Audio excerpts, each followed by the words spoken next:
To remove Bob's front wheel for replacement or cleaning, you'll need a flathead screwdriver and a new front wheel if it's being replaced. Power off Bob before starting your repair.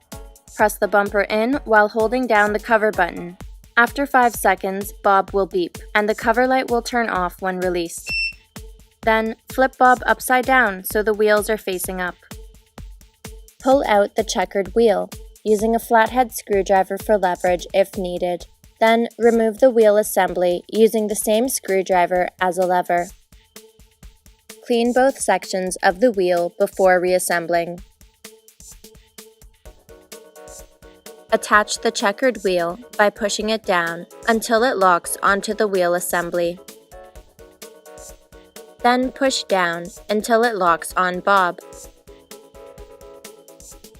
Flip Bob onto his wheels and hold the cover button for 3 seconds. Bob will beep and light up when he's ready to get back to work.